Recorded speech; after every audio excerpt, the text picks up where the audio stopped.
헌법 제1조 1항 대한민국은 민주공화국이다. 대한민국의 주권이 국민에게 있음을 천명한 이 첫 문장은 국민의 손으로 직접 뽑은 우리나라의 첫 국회의원들이 국민의 권리와 이익을 위해 일하겠다는 약속이었습니다. 1948년 대한민국 국회가 세워졌습니다.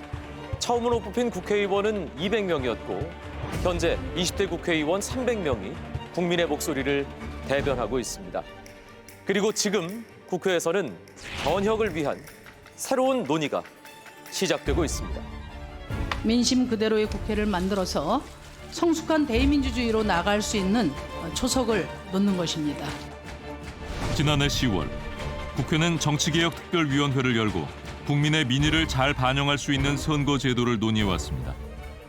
그 첫걸음은 국회의원을 360명까지 증원하라는 자문위원회의 권고였습니다. 하지만 정치권의 논의는 지지부진해졌습니다. 지금 제 뒤로 보이는 공간이 국회 본회의장으로 연결되는 노텐더 홀입니다. 사실 노텐더 홀은 건축 양식을 일컫는 로턴다의 잘못된 표기인데요. 그런데도 여전히 로텐더 홀로 불리는 데는 이유가 있습니다. 법안 처리를 놓고 정당 간에 벌어지는 대치 상황이 유독 이곳에서 많이 발생하기 때문에 로텐더, 즉 로, 법안이 텐더, 부드럽게 처리되길 바라는 마음을 담아 로텐더 홀로 부르게 됐다는 겁니다. 하지만 그 의미와는 달리 선거제도 개혁과 관련된 정치권의 논의는 서로 엇나가고 있습니다. 지난 12월 6일 바른미래당의 손학규 대표와 이정미 정의당 대표는 단식을 시작했습니다. 선거제도 논의를 진전시키기 위해서였습니다. 선거제도가 국민 밥그릇 지키는 거지 무슨 국회의원 밥그릇 지키는 거예요. 이득건 버려야 될 게 있으면 과감하게 버리라고. 두 대표의 단식이 9일째 이어지자 여야 5당은 연동형 비례대표제 도입을 위한 구체적인 방안을 적극 검토하기로 합의했습니다. 하지만 저마다 다른 방식의 선거제도 개혁안을 내놓으며 이견은 전혀 좁혀지지 않고 있습니다. 가장 큰 걸림돌은 국회의원 수 증가를 국민이 동의하느냐입니다. 총선을 1년 남짓 남긴 상황에서 깊이 고민해야 할 숙제가 국민에게 던져진 겁니다. 오늘 시민의회의 의제는 세비 증액 없는 국회의원 수 증가입니다. 그렇다면 시민의원단의 생각은 어떨까요? 그 첫 번째 선택을 지금 공개합니다.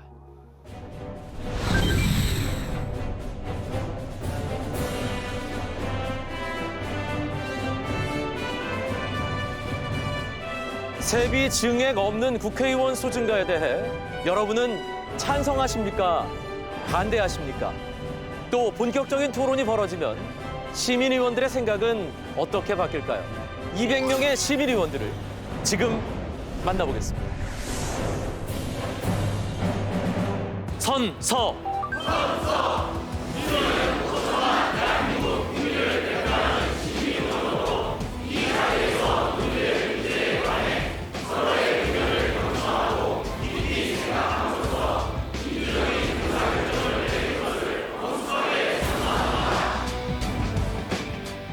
공공 갈등을 해결하는 보통 사람들의 특별한 선택, 토론쇼 시민의회에 오신 여러분을 환영합니다.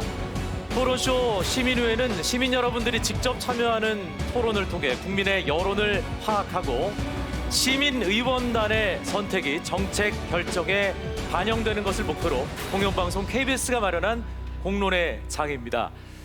지금 이 자리에서 시민의원들과 함께 논의할 의제는 세비 증액 없는 국회의원 수 증가입니다. 세비란 국회의원들에게 지급되는 보수를 말하죠. 여기에는 국회의원 개개인의 월급은 물론 보조학원 같은 보조 직원들의 보수, 그리고 국회 입법 활동비 등이 포함되어 있습니다. 국회의원 수가 늘어난다면 세비 역시 자연스럽게 증가될 수밖에 없습니다. 하지만 정치권에서는 전체 세비의 증액 없이 자신들의 보수를 깎는 것을 감수하고라도 국회의원의 수를 늘려달라는 목소리가 나오고 있습니다. 하지만 이에 대한 국민들의 반응은 싸늘합니다. 아마 방송을 보시는 시청자 여러분들의 생각도 크게 다르지 않을 텐데요. 하지만 우리는 이 문제에 대해 얼마나 진지하게 고민을 해봤을까요? 국회의원의 수를 늘릴지 줄일지는 전적으로 유권자, 주권자인 국민들이 결정할 문제라고 생각을 합니다. 국회의원은 우리를 대신해서 일을 하는 국민의 대변자이기 때문입니다. 그래서 공사 창립 기획으로 마련한 토론쇼 시민의회에서는 세비 증액 없는 국회의원 수 증가 이 문제에 대해 대한민국을 대표하는 200명의 시민의원들과 함께 고민하고 논의해보는 자리를 마련했습니다. 오늘도 전국 각지에서 모인 다양한 연령대의 시민의원들이 함께하고 계신데요. 만나보겠습니다. 박전 아나운서. 네, 저는 시민의원단석에 나와 있습니다. 흔히 선거가 민주주의의 꽃이라고들 많이 말씀하시죠. 그 꽃을 아름답게 피워내기 위해서 전국 각지에서 한 분도 빠짐없이 다 모이셨습니다. 그럼 몇 번 모시고 직접 이야기 나눠보겠습니다. 안녕하세요.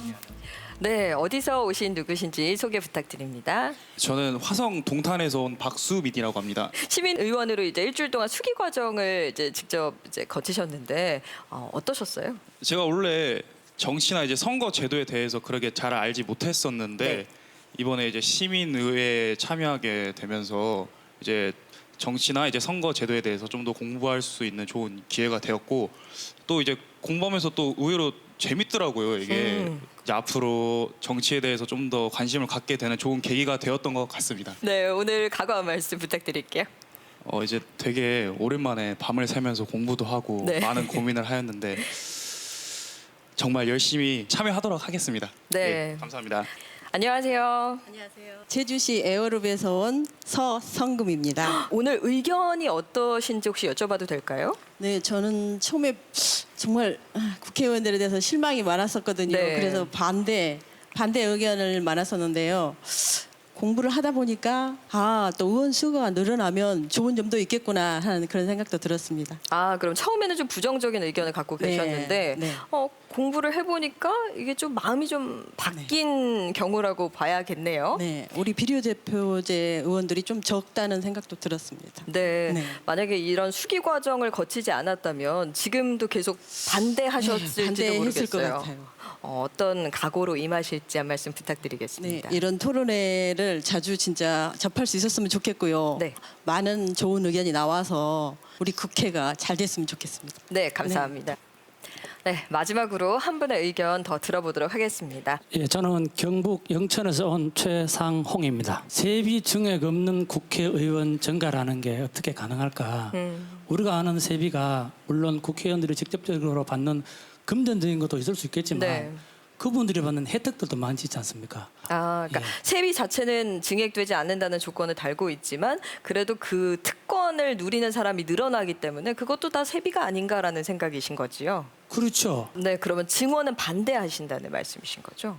예, 정원은 반대인데 오늘 공부하면서 현재 우리 국회의원들이 정말로 일을 잘하고 열심히 한다. 이런 분들 같으면은 정원을 찬성을 할 거고 네, 일을 잘 안 한다.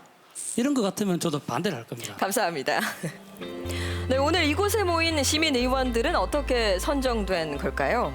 먼저 성별과 지역과 나이를 고려해서 전국의 시민 1000명에게 세비 증액 없는 국회의원 수 증가에 대한 의견을 물었습니다. 그런 다음에 1차 조사 결과와 같은 비율로 이 토론에 참여하겠다는 의지를 밝힌 시민의원 200명을 최종 선별한 겁니다.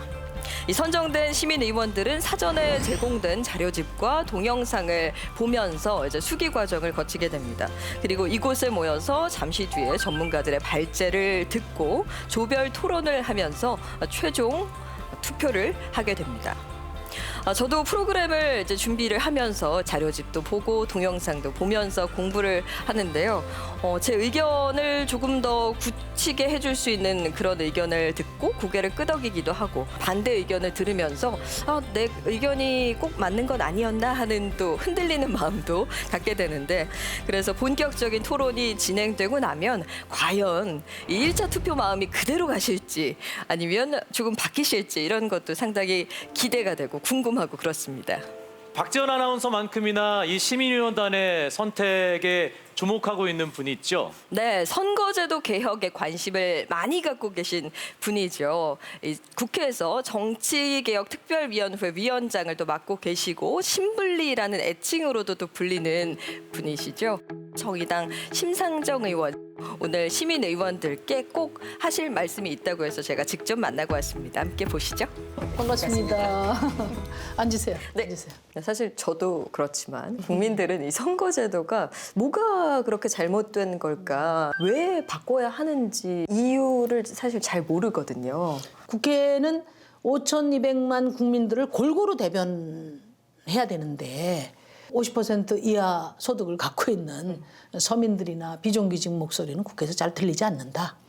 또 20대, 30대, 40대가 우리 국민의 한 50% 되는데 청년들의 목소리, 청년을 대변하는 그런 정치는 별로 없다. 그다음에 이제 지금 현재까지 이어지고 있는 승자독식 선거제도는 50% 이상의 국민의 투표를 사표로 만들고 큰 정당이 부당한 초과 의석을 갖게 됨으로써 말하자면 민심을 크게 왜곡하는 선거제도다 하는 것이 공감대가 있었기 때문에 이번에 바꿔야 된다.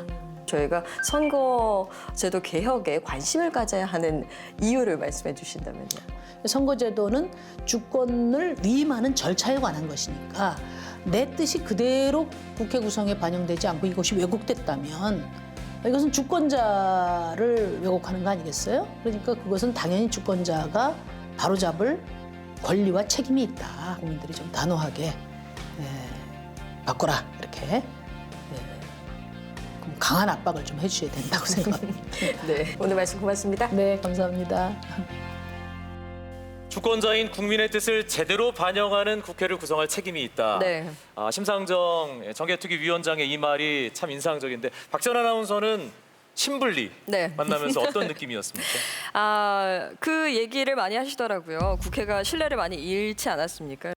진짜 우리 정치가 좀 달라질 수 있을까 이런 의구심을 갖고 있다는 것도 알고 계신다 이런 얘기를 했는데 그럴수록 이제 국회 구성 자체가 대표성과 비례성을 더 가질 때 그게 민심을 제대로 반영하는 길이고 또 국민을 닮은 국회를 만들 수 있는 길이다라고 얘기를 해주시더라고요. 네. 그래서 오늘 이 자리에 모인 200명 시민의원들의 선택이 더더욱 궁금해집니다. 바로 지금 여러분의 2차 선택 버튼을 눌러주십시오.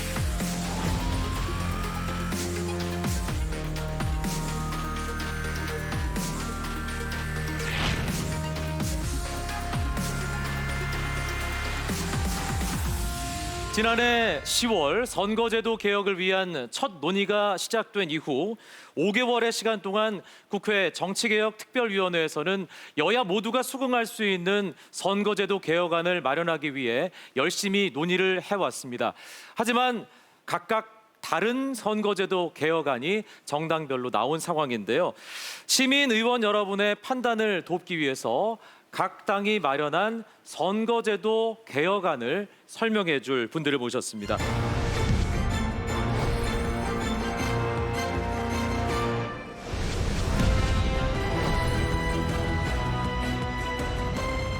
자유한국당에도 당에서 준비한 선거제도 개혁안을 듣기 위해 출연을 요청했지만 국회의원 정수 증언은 반대하지만 출연은 어렵다는 답변을 해왔습니다. 또 선거제도 개혁은 권력구조 개편과 함께 이루어져야 한다는 답변도 한국당에서는 해왔습니다. 작년 말에 5당 대표들이 모여서 1월이 지나가기 전에 선거제도 개혁안을 좀 완성하자 이렇게 의견을 모은 듯 했습니다. 하지만 지금까지도 뾰족한 대책이 나오고 있지 않고 있는데요. 네, 더불어민주당 정개특위위원을 맡고 계시잖아요. 이렇게 합의가 더뎌지는데 이유가 있을까요? 네, 지난 11일부터 본격적인 정개특위에서 지금까지 15차례의 회의를 했습니다. 사실 선거제도는 룰이기 때문에 모든 정당이 합의해야 됩니다. 저희 당은 한국적인 연동형 비례대표제를 제안했고요. 또 다른 야 3당도 독일식의 연동형 비례대표제를 제안했습니다. 그런데 제1야당인 자유한국당이 아직도 선거제도에 대한 당론을 채택하지 못하고 있습니다. 선거제도라는 룰을 제1야당이 합의할 수 없는 상황에서 이 선거제도의 동의나 또 토론이나 또 합의 이런 것이 상당히 어렵게 된 현실이 상당히 안타깝죠. 그래서 자유한국당이 빨리 당론을 내놓고 2월이라도 임시국회를 열어서 정치권의 합의를 위한 구체적인 토론을 빨리 진행해야 된다. 그렇게 생각을 합니다. 이준석 위원님, 네, 바른미래당과 그리고 민주평화당, 정의당은 모두 독일식 연동형 비례대표제를 채택을 했습니다. 그 이유가 뭐라고 보십니까? 지금 대한민국의 정치라는 것이 갈수록 다변화되어가는 모습을 보이고 있습니다. 더 이상 두 가지 선택지만을 놓고 국민들이 고민하는 그런 일 없게 하기 위하여 이런 다변화된 정치인들, 다변화된 국민들의 욕구를 반영하기 위해서 야3당 같은 경우에 순수한 연동형 비례대표제 도입이 필요하다 이렇게 보고 있습니다. 네, 그럼 지금부터 각 당이 생각하고 있는 선거제도 개혁안에 대해 들어보는 시간을 갖도록 하겠습니다. 먼저 더불어민주당이 채택한 선거제도 개혁안이죠. 한국식 연동형 비례대표제에 대한 설명을 더불어민주당 최인호 의원에게 청하겠습니다. 저희 더불어민주당은 지난 1월 21일 개혁성, 수용성, 조응성이라는 세 가지 원칙에서 선거제도 개혁안을 발표했습니다. 개혁성은 사표를 줄이고 비례성과 대표성을 강화한다는 점, 수용성은 국민들이 동의해야 되고 여러 정당과 타협이 가능해야 한다는 점, 조응성은 대통령 중심제라는 우리나라 헌법적 틀 내에서 조화를 이루는 선거제도여야 한다는 점을 고려한 것입니다. 가장 중요한 핵심은 비례대표 의원수를 늘려서 우리 실정에 맞는 한국식 연동형 비례대표제를 도입하자는 것입니다. 그리고 국회의원 전체 의석 숫자는 지금처럼 300석을 유지한다는 입장입니다. 지역구 의원수를 53석 줄여서 소선거구제로 지역구 의원 200명을 늘어나는 비례대표 의원으로 100명을 채우는 방안을 채택했습니다. 현재 우리나라 국회의 지역구 대표와 비례대표 의석 비율은 5.3대 1입니다. 일본, 멕시코, 헝가리, 독일, 뉴질랜드에 비해서 비례대표 의원의 비율이 4배 내지 5배나 낮습니다. 그래서 우리 민주당도 국제적인 수준까지 바꾸고 싶었습니다. 하지만 독일처럼 1대1 수준으로 맞추려면 지역구 의석을 103석, 지금 민주당이 내놓은 지역구 감소수의 약 2배 정도를 줄여야 되기 때문에 급격한 변화로 인한 부작용은 시민의원 여러분들도 충분히 예상 가능하실 겁니다. 그래서 민주당에서는 중앙선거관리위원회가 2015년도에 권고한 2대1의 비율을 채택하고 비례성과 대표성 강화를 위해서 연동형 배분 방식을 적용한 것입니다. 전체 의석의 배분 방식은 민주평화당, 바른미래당, 정의당이 채택한 독일식 연동형 비례대표제와는 많이 다릅니다. 우리나라처럼 비례대표 수가 적은 경우에는 지역구 당선자가 적은 소수당의 의석수 보장에 비례대표 의석의 대부분이 활용되기 때문에 지역구 당선자가 많은 지금 현재의 우리 당이나 또 자유한국당 이런 큰 당에 투표한 정당 투표는 도리어 사표가 되어버립니다. 이러한 단점을 극복하고 비례대표에 비해서 지역구 비율이 훨씬 높은 우리나라 실정에 맞는 의석의 배분 방식으로 제시했는데요. 복합 연동형은 민심을 정당 득표율만 가지고 연동하지 말고 지역구 국회의원 후보에게 간 투표 그것도 우리 민심으로 반영하자는 취지입니다. 예를 들면 한 정당에서 출마한 지역구 후보자들이 얻은 득표가 투표자 100명 중 40표고 같은 정당이 정당 투표에서 획득한 득표가 투표자 100명 중에서 30표일 경우에 이를 합산한 70표, 200표 중에 70표니까 득표율은 35%죠. 그러면 300석 기준으로 105석을 보장하는 것입니다. 이 105석은 지역구 당선자로 우선 채우고 난 뒤에 부족한 의석은 비례대표 의석으로 채우게 됩니다. 이 복합 연동형은 소선거구제 아래서 지역구 낙선자에게 투표한 사표를 최소화할 수 있고 지역구 선거에 나선 후보에게 보내진 표 역시 일종의 정당 투표의 성격을 가진다고 본 것입니다. 보정연동형은 A정당으로 출마한 지역구 후보자들이 득표율이 40%인데 실제 당선자는 전체 의석의 50%를 차지했다고 가정할 경우에 10%만큼 더 당선된 건 아니겠습니까? 이럴 경우에는 비례대표 의석 배분에서 그만큼을 빼는 것입니다. 반면 B정당은 지역구 후보자들이 얻은 총 득표율은 10%인데 실제 당선된 사람은 5%에 불과하다고 하면 5%만큼 비례의석으로 보정해주는 방식입니다. 우리나라는 대통령제를 채택하고 있고 독일식 연동형을 그대로 도입하면은 극심한 여소야대가 일상화되어서 대통령과 국회가 늘 대립하게 되고 입법하기도 힘들고 또 예산을 동의받기도 힘들어집니다. 책임 정치가 어렵고 정당 간 이합 집산으로 정치 불안이 매우 심화될 수 있습니다. 그래서 우리나라 실정에 맞는 한국식 연동형 제도를 제안드린 겁니다. 이를 바탕 우리나라의 실정에 맞는 선거제도 개혁 방안을 여러 정당과 함께 꼭 도출하도록 계속 노력하겠습니다. 감사합니다.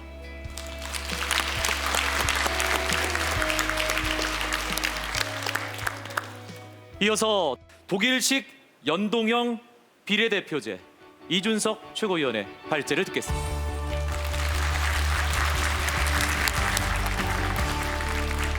지난 1월 23일에는요. 바른미래당 그리고 민주평화당, 정의당, 저희 야3당이 독일식의 연동형 비례대표제를 제안했습니다. 투표 방식은 지금과 같습니다. 똑같이 국회의원 후보에 한 표, 정당이 한 표를 하시게 됩니다.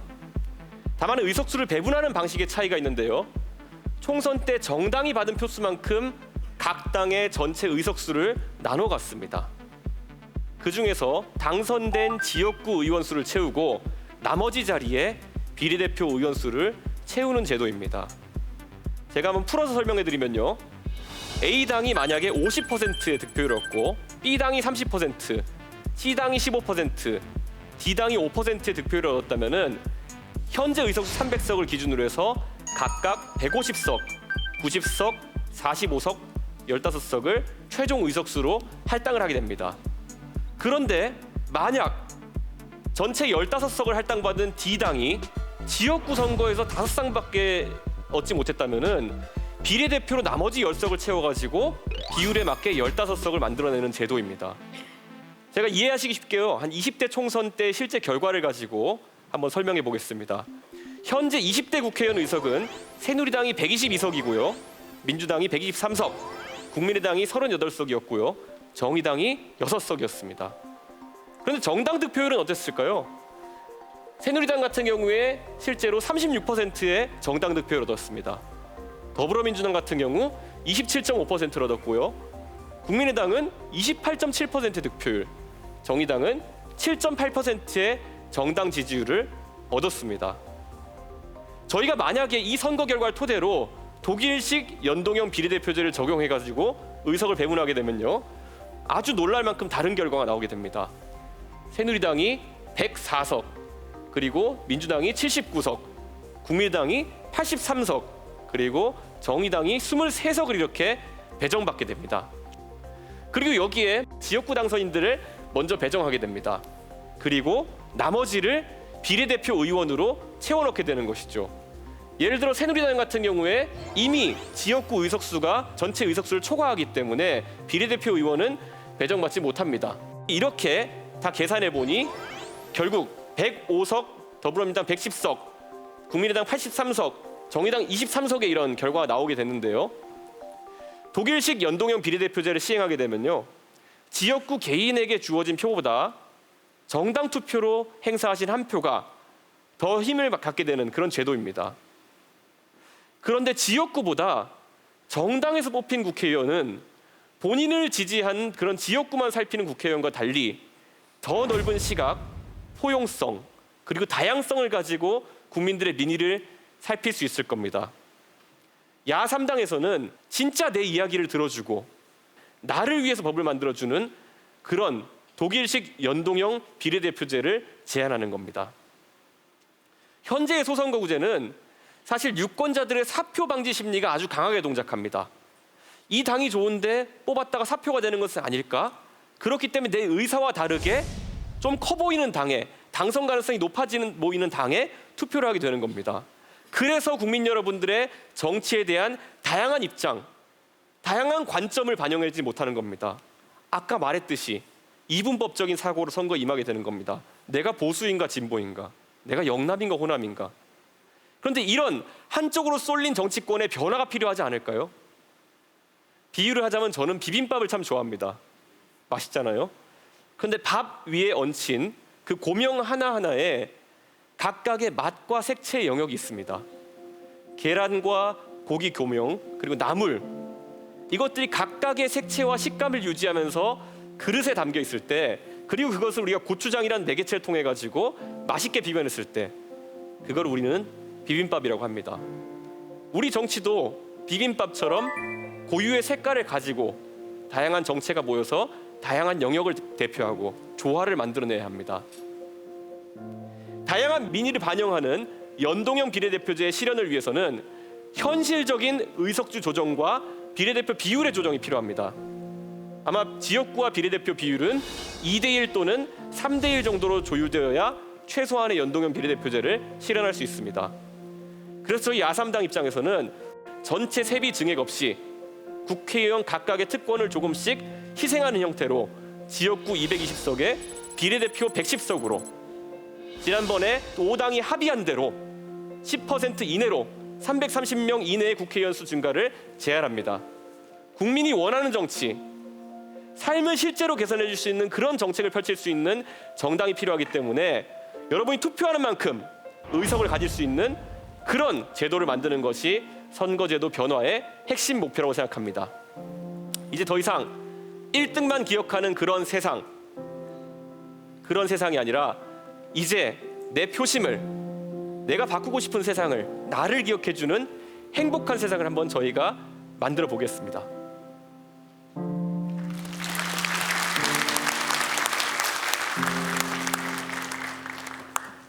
야3당이 제안한 독일식 연동형 비례대표제는 국회의원 정수를 330명으로 제한하고 있습니다. 그리고 더불어민주당에서는 의원 정수를 300명 현행 유지하는 의견을 제시했습니다. 국회의원 총수가 30명 정도 차이 난다는 것을 여러분들이 기억하시면 좋겠습니다. 네, 발제를 들으신 시민의원들께서 아마 궁금하신 점이 생기셨을 것 같습니다. 그래서 저희가 질의응답 시간을 준비했습니다. 경기도 부천에서 온 남창호라고 합니다. 이준석 최고위원님께 질문이 있습니다. 독일식 연동형이라 그러셨는데 그 방식대로 가게 되면은 지역구 의원에게 투표한 표가 전부 다 말 그대로 사표가 됩니다. 거기에 대해서 어떤 의견이 있으신지 묻고 싶습니다. 세 가지 민주당의 대안 중에서 저는 이제 지역구와 비례대표 표수를 더해가지고 그 비율의 잣대로 삼는 그 제도도 있었잖아요. 세 번째 제도가. 그 제도의 문제는 뭐냐면은 정의당 같은 이념정당이나 국민의당 같은 그 당시에 신생정당 같은 경우에는 지역구 표를 많이 받으려면 어떻게 하겠습니까? 기본적으로 모든 지역구의 후보를 출마시켜야 됩니다. 그런데 그렇게 하려다 보면은 다소 검증이 안 된 후보도 나갈 수 있고, 무엇보다도 신생정당이 아주 좋은 뜻을 갖고 출범했지만은 기본적으로 250개 지역구의 선거 후보 낼 수 있는 게 아니면은 선거에 참여하기 어려운 그런 한계가 있습니다. 그래서 저는 어떤 취지에서 나는 아닌지는 동감하지만은 좀 새로운 정당들이나 아니면 아까 말했던 이념 정당에서 받아들이기 어려운 부분이 있지 않나 그런 한계성도 제가 지적하고 싶습니다. 안녕하십니까. 천안에서 온 홍래근이라고 하고 있고요. 제가 여쭤보고 싶은 그 제도는 지금 2대1이나 3대1 이렇게 지역구와 비례제도로 이렇게 나누어서 한다고 하면은 많은 의석수가 줄어들 거 아니에요. 그 의석수가 줄어드는 부분에 대해서는 어떤 조정 방안을 가지고 계신지 궁금합니다. 이 줄어든 53석의 지역구에 출마하려는 분들에 대한 뭔가 출구 전략이 있어야 되겠죠. 그 출구 전략을 저희들은 부분 개방형 비례대표제를 도입하면서 해소하려는 것입니다. 지금의 비례대표제는 정당이 짜놓은 순서 1번, 2번, 3번부터 당선 가능한 숫자까지 번호가 딱 매겨져 있습니다. 그럼 폐쇄형이고 정당 투표밖에 못 하는데 앞으로 부분 개방형이 도입이 되면 정당에 투표할 분은 정당에 투표를 하고 아니면 각 개인 비례대표 후보에게 좋아하는 후보에게 내가 표를 주겠다 하면 또 그것도 가능하게 하는 그게 부분 개방형인데 실제로 이렇게 적용하는 나라들이 꽤 많이 있습니다. 그래서 53석이 줄어드는 지역구에 출마하려는 의원이나 후보자들이 비례대표로도 출마할 수 있는 길을 터주면 이것은 충분히 타협이 가능하지 않겠나 하는 그런 저희들의 방안입니다. 네, 질문 한 분 더 받을까요? 네, 안녕하세요. 거제시에서 온 김정길이라고 합니다. 왜 꼭 그 여소야대가 이루어져야 되는지, 필요하다면 그 부분이 긍정적인 뭐 어떤 측면이 있는지에 대해서 말씀해 주셨으면 좋겠습니다. 지금까지 선거 결과를 항상 대입해 봤을 때 어떤 정당도 50% 이상의 그러니까 정당 지지율을 얻기가 사실 쉽지 않습니다. 아까 결과도 봤지만 새누리당이 36% 정도 받았거든요. 연동형 비례대표제가 시행되는 순간부터 정치 세력의 다변화가 이루어지게 되는 것은 약간 필연적이라고 저는 봅니다. 저도 개인적으로 제가 보수라고 밝혔지만은 보수적 성향이라고 꼭 낙수 경제를 옹호하고 아니면 대북 강경론을 옹호하고 아니면 또 어떤 역사적 관점을 강요받아야 되는 것은 아니기 때문에 그 다양한 정당이 나올 것이고요. 단일 정당식 여대 야소에 비해 가지고는 훨씬 더 그래도 건강하지 않을까, 협치의 정신을 받아들이는 제도가 아닐까라는 생각을 좀 하게 됩니다. 저는 뭐 또 다른 관점에서 답변을 드리도록 하겠습니다. 우리나라는 대통령 중심제입니다. 대통령 중심제에서는 여당이 최소한 한 40% 정도는 항상적으로 의석을 차지할 수 있어야 어느 한 당 정도만 연합을 하더라도 안정적인 의석을 확보할 수 있는 것이죠. 그런데 독일식을 그대로 도입을 하면은 항상 다당제가 되어서 즉 여소야대, 그것도 극심한 여소야대가 되어서 대통령이 뭘 하고 싶어도 하지 못하고 늘 국회와 대리만 하는, 그래서 지금 국민들이 가장 싫어하는 대통령과 국회가 서로 대립하거나 또 당끼리 또 서로 싸우는 비생산적인 정치가 이어질 수밖에 없기 때문에, 그래서 저희들은 대통령 중심제가 그런 권력 구조를 갖고 있는 상황에서는 가급적이면 여당이 안정적인 의석 정도는 확보할 수 있는 양당 중심적인 정치 체제, 정당 체제를 가져가는 제도가 맞다, 그렇게 하는 것이죠. 네. 아직도 아마 다 풀리지 않은 궁금증이 분명히 있으실 것 같습니다. 아마 잠시 뒤에 이어지는 전문가들의 발제를 들으시고 또 궁금증을 해소하실 기회가 있으실 것 같고요. 두 분께 아무래도 질문이 집중되다 보니까 두 분이 많이 좀 헬쓱해지신 것 같아서 저희가 질문은 여기까지만 받도록 하겠습니다. 이제 본격적으로 세비 증액 없는 국회의원 수 증가 문제에 대해 찬성과 반대 측의 입장을 차례로 들어보겠습니다. 시민의원 여러분들이 사전에 공부를 하면서 정말 많은 질문들을 보내오셨는데요. 하나씩 살펴보겠습니다. 중산층의 국회의원 출마, 어떤 분이 질문하셨죠?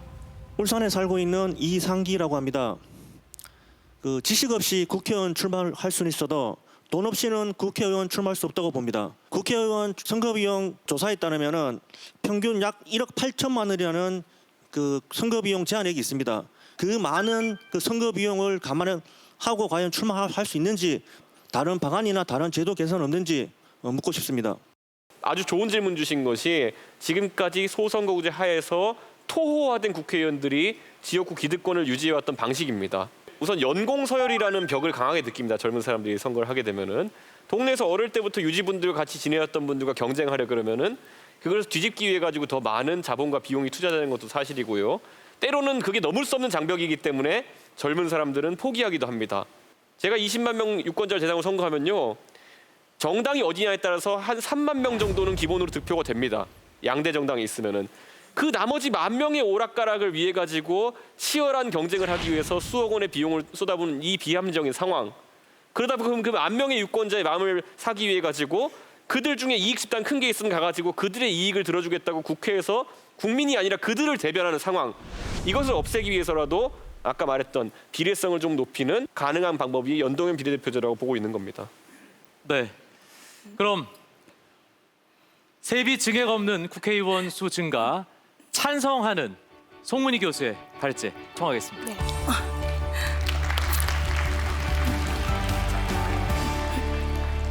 제가 좀 걸어 나오는 것이 다소 불편해 보이셨을 겁니다.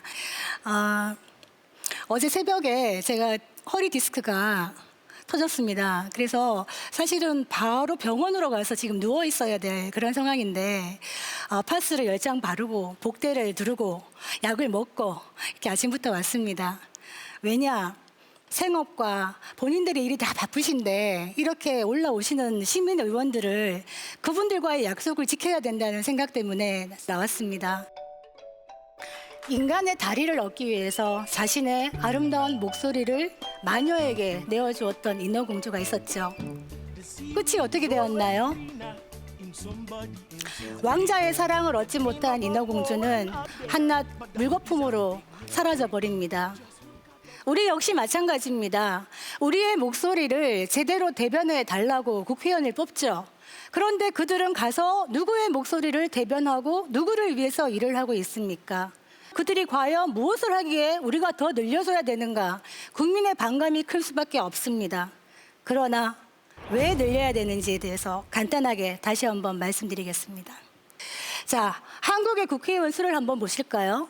저희 48년에 재헌국회 때 의원 수가 200명이었습니다.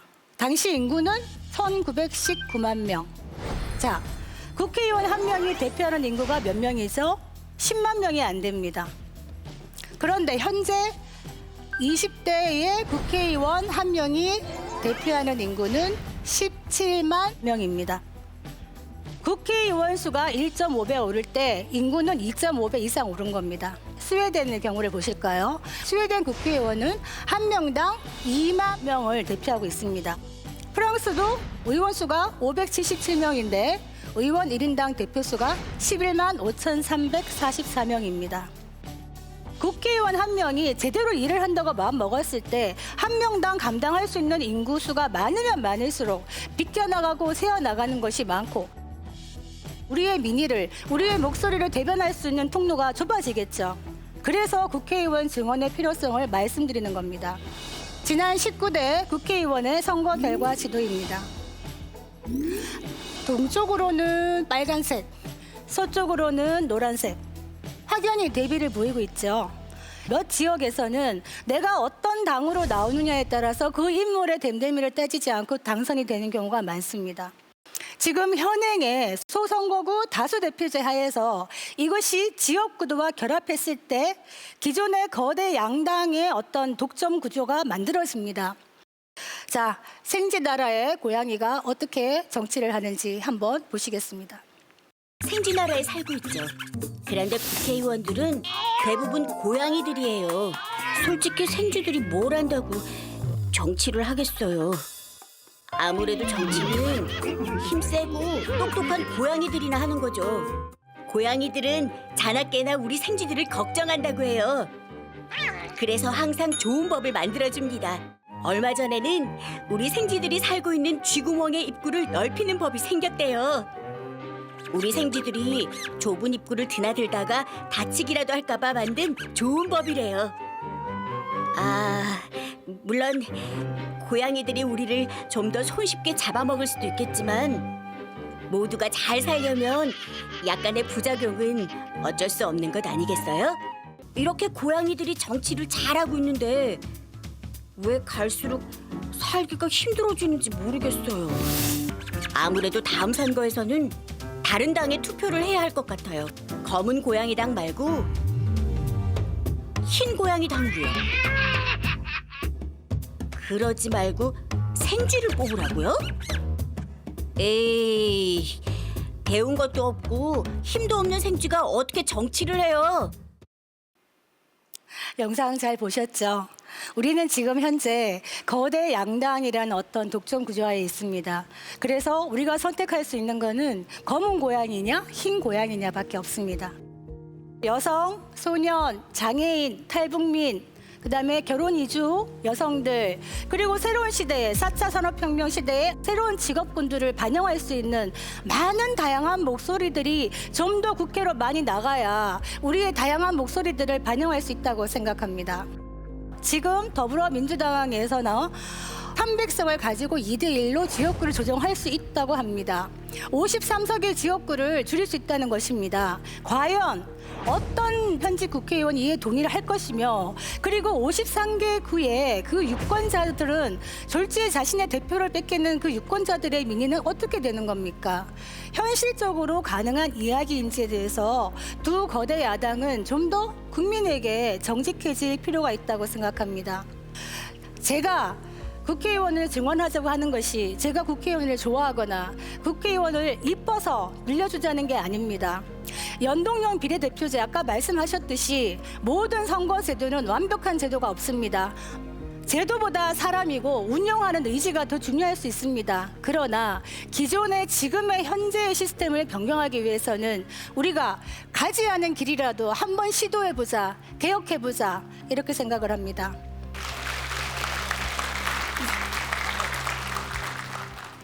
이번엔 반대쪽 이기우 교수님의 차례인데요. 박수로 청해 듣겠습니다.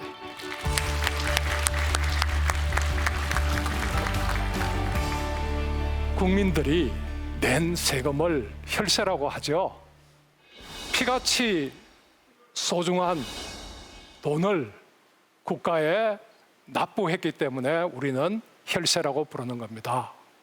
정부가 세금을 허투루 쓰려고 하지 않았는지, 우선순위에 맞게 예산을 편성했는지를 잘 살펴보고 조정하는 것이 국회에게 맡겨진 중요한 책무입니다. 그렇다면 국회는 정부의 예산을 잘 심의하고 조정할 수 있을까요? 왜 안 된다고 하는지 사유를 말씀해 주십시오. 2,800m 활주로도 중단기 대응이 문제없으니 항공 수요 감안에 결정해야 되지 않을까 싶습니다. 공항이 거점 역할을 하려면 3,200m 정도로 늘려야 한다는 거거든요. 정부가 선제적으로 나서도 부족할 것을 못하겠다 한다면 알아서 하세요. 중장거리 노선이 되면 그때 하면 되지 않을까 보고 있는데요. 적극적으로 검토해 보세요. 소소위에서는 정반대로 하자고 결론 났습니다. 제가 확인했는데 지금 말을 달리하잖아요. 그래서 제가 화를 내잖아요. 정부 의지 찬명이 필요한 것 같은데 기본 계획 정도 비용을 반영하면 어떻습니까? 못 받겠다 하면 저도 안 받을 거예요. 그렇게 하시면 안 돼요, 일을. 그러면 받고 넘어가겠습니다. 국제공항 예산에 대해서 정부의 입장은 두 공항의 통합이 완료되지 않은 상태라 당장 활주로를 연장할 필요는 없다는 겁니다. 이 국회의 해당 상임위원회 소소위원회에서도 정부의 의견대로 하자고 결론을 내렸습니다. 그런데 화면에서 보신 것처럼 한 국회의원이 반발을 하자 소위원장은 기본 비용만이라도 반영하자고 정리했습니다. 반발했던 의원은 공항과 인접한 지역을 지역구로 둔 의원입니다. 이 사업은 정부가 국회에 제출한 2019년도 예산안에 없던 사업이었습니다. 국회에서 필요하다며 추가한 사업, 국회발 신규 사업입니다. 이렇게 해서 2019년 예산안 심사 과정에서 국회가 추가 편성시킨 신규 사업은 453개입니다. 이 중 지역성 사업, 그러니까 국회의원의 지지도를 높이기 위한, 다음 선거에 재선되기 위한 그러한 사업이 75.5%입니다. 여기에 편성된 예산은 5천억이 넘습니다. 많은 분들이 이렇게 물으실 겁니다. 지역을 발전시키기 위해 예산을 달라고 하는데 무슨 문제가 있느냐? 하지만 이건 다른 말로 하면 이렇습니다. 국민 전체를 위해서 써야 할 세금을 우리 지역구를 위해서 이기적으로 내가 끌어왔다. 즉 다시 말해서 이것은 국가 세금으로 선거운동을 하고 있는 겁니다. 일종의 부패지요. 국민을 위해서 국정에 온 신경을 다 쓴 사람은 다음 선거에 떨어집니다.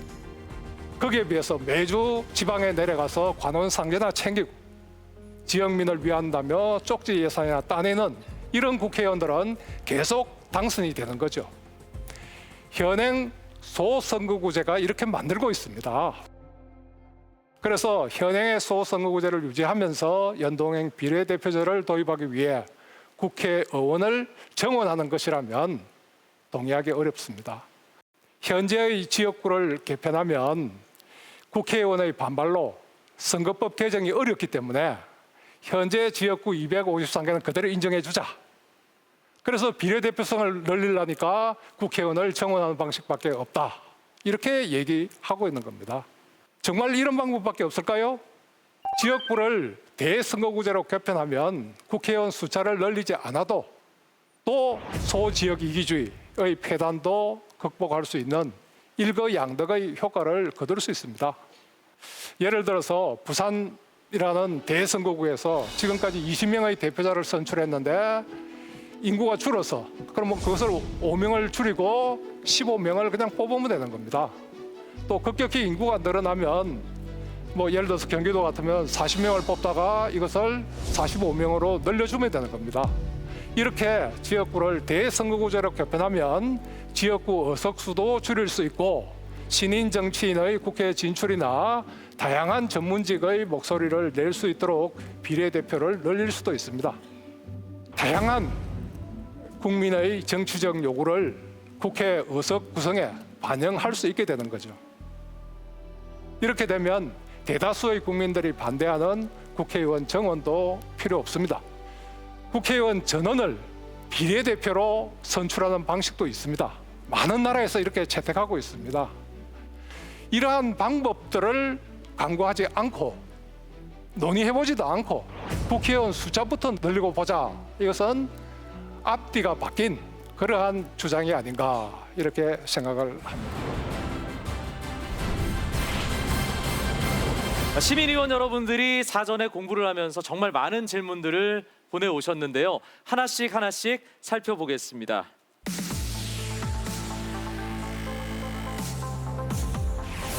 독일식 연동형 비례대표제와 군소정당, 이 질문 주신 분 어디 계신가요? 예, 안녕하세요. 저는 경북 포항에서 온 김광일입니다.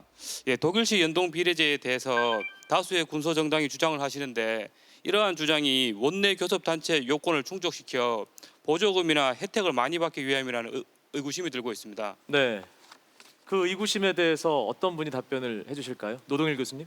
저는 이제 기본적인 생각이 독일식 연동형이든 뭐 한국식 연동형이든 그런 것이 중요한 것이 아니고 현재의 국회에서도 얼마든지 개혁할 여지가 있다고 생각하는 사람이거든요.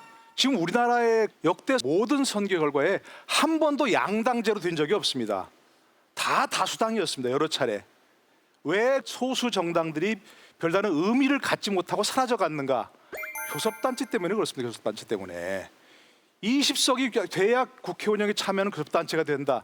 아무런 근거가 없는 얘기라는 거. 지금 정의당 의석이 몇 석입니까? 6석인가죠? 예. 6석은 의미가 없습니까? 왜 6석은 국회 운영에 참여를 못하게 합니까? 그것만 바꿔도 저는 굳이 뭐 독일식 연동 비례대표제 의원 정수 증원 하지 않아도 굉장한 국회 운영에서 어떤 개혁이 될 수 있다. 이렇게 생각합니다. 예, 이 질문에 대한 답변을 들으면서 느끼셨겠지만 노동일 교수님은 국회의원 정수 증원에 강력하게 반대를 가고 계십니다. 이제 노동일 교수님의 발제 박수로 듣겠습니다.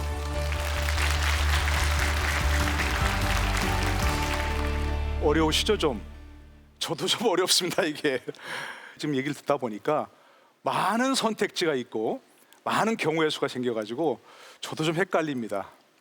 근데 일부 이제 학계 정계에서 얘기하듯이 그렇게 연동형 비례대표제를 도입하고 또 의원 정수를 늘리면 우리 정치가 구원될 수 있을까요? 구원까지는 아니어도 뭔가 좀 선진화되는 그런 기회가 될까요? 저는 정말 진심으로 그랬으면 좋겠습니다. 그런다면 정말 뭐 400명이 문제입니까? 뭐 600명이 문제겠습니까? 그런데 저는 제도도 물론 중요하지만 그 제도를 운용하는 사람이 더 중요하다고 그렇게 생각을 하는 사람입니다.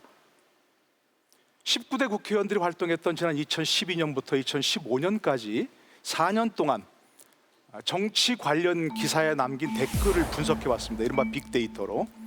국회와 연관돼서 가장 많이 쓰인 단어가 물론 민주입니다. 다들 뭐 어느 쪽이든 다 민주 하고 있으니까요. 근데 거기 다음에 나오는 단어가 이렇습니다. 문제, 개혁, 반대, 마지막 단어는 제가 얘기하고 싶지 않습니다만 쓰레기라는 단어도 있다고 합니다.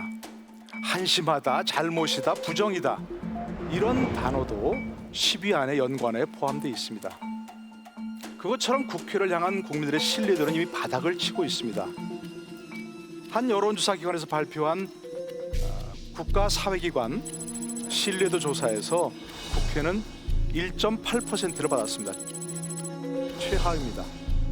왜 이런 여론이 나타나는지 굳이 묻지 않아도 아실 겁니다. 근데 병을 고치려면 진단이 정확해야죠.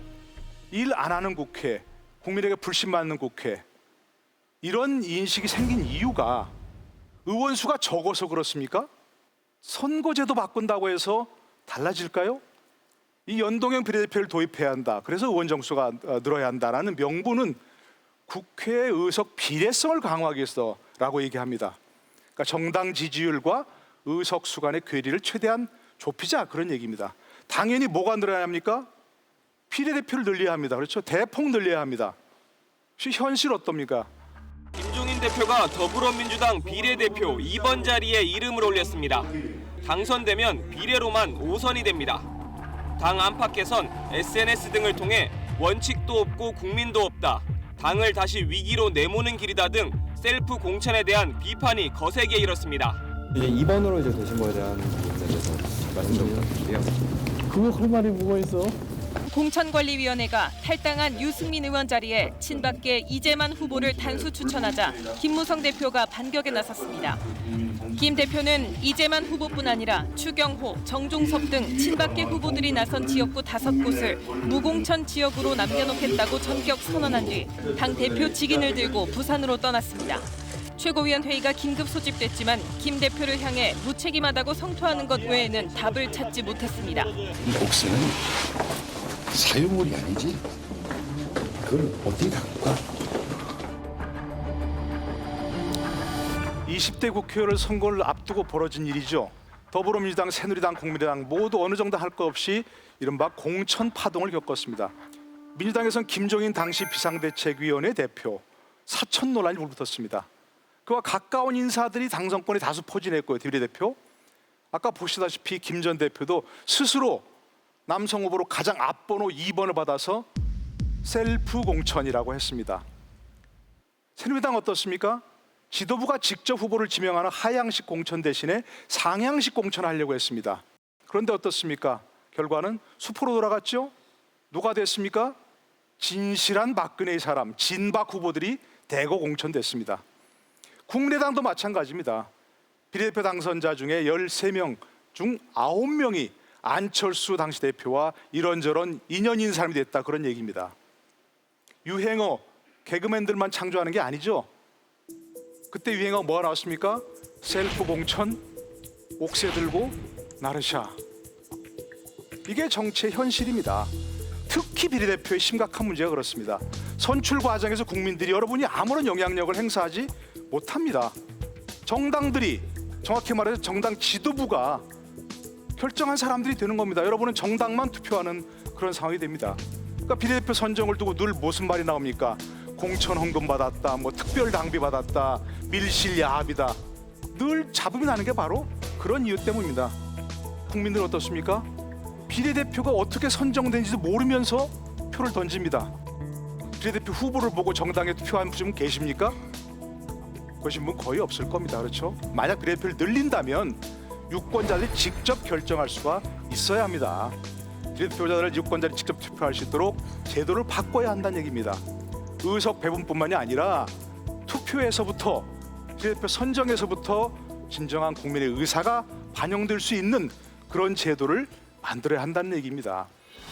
강남, 종귤, 강북, 위지란 얘기입니다. 강안의 남쪽에 귤이 열리는 귤나무가 있는데 그걸 강 건너 북쪽에 심으면 어떻게 됩니까? 그대로 귤이 열리지 않는다는 얘기입니다. 먹지 못한 탱자가 돼버린다는 얘기입니다. 어떤 제도를 도입할 때 그 제도에 녹아있는 역사, 문화, 전통 이런 것이 다 있는데 그건 무시한 채 아무런 적합성이 없는 땅에다가 제도만 베껴온다고 잘 되지는 않는다. 그런 뜻입니다. 우리가 얘기하는 선거제도 역시 마찬가지입니다. 독일식 연동형 비례대표제, 특정 정당이 절대 다수표를 결집하기 어렵게 만드는 겁니다. 군소정당이 국회에 지금보다 더 많이 진출할 수 있도록 하는 제도입니다. 이런 제도를 독일이 왜 채택했느냐? 2차 대전의 뼈아픈 기억 때문에 그렇습니다. 히틀러가 기반을 둔 정당이 뭡니까? 나치당이라고 하죠. 국가사회주의 독일 노동자당. 그런 정당과 그런 강력한 지도자의 출현을 못하게 하기 위해서 고심 끝에 만들어낸 제도입니다, 이게. 그러니까 지금 우리가 지향하는 아름다운 목적, 협치를 위해서 만들어낸 제도가 아니란 얘기입니다. 독일이 잘 되고 있으니까 우리도 그걸 도입하자. 이런 논거는 쓸 수 없다는 얘기입니다. 제가 대학교의 학생들을 가르치고 있습니다. 점수가 나쁘면 어떻게 해야 됩니까? 자신을 질책해야 마땅 아니겠습니까? 그렇죠? 그래야 다음에 뭔가 좀 진전이 있겠죠. 그런데 볼펜이 안 좋아서 싼 볼펜을 써가지고 이게 답안을 잘못 썼어. 그러니까 명품 만년필이 있어야 돼. 명품 만년필 사주면 좋은 점수를 내릴 수 있다고 우기는 학생이 있다면 제가 뭐라고 해야 되겠습니까? 답을 시민의원 여러분께서 오늘 해주셔야 되는 겁니다. 감사합니다.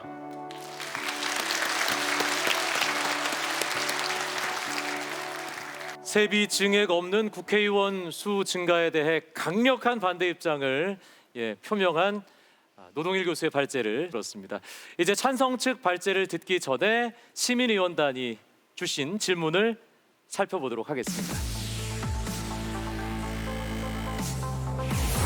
국회의원의 임금, 어떤 분이 질문 주셨나요? 분당에서 온 허필영입니다. 요즘 우리나라의 그 기본 노동 임금이 많이 인상됐지 않았습니까? 그러니까 앞으로 국회의원 분들도 기본 노동 임금을 기본으로 하고 일하는 만큼 받아가시는, 그러면 어떻겠습니까? 그것이 다 가장 정당한 거라고 생각합니다. 네. 상당히 파격적인 제안인데요. 지금 현직 국회의원이시거나 국회 입성을 꿈꾸고 있는 우리 최인호 의원과 이준석 의원의 눈동자가 흔들리는 걸 저는 느꼈습니다.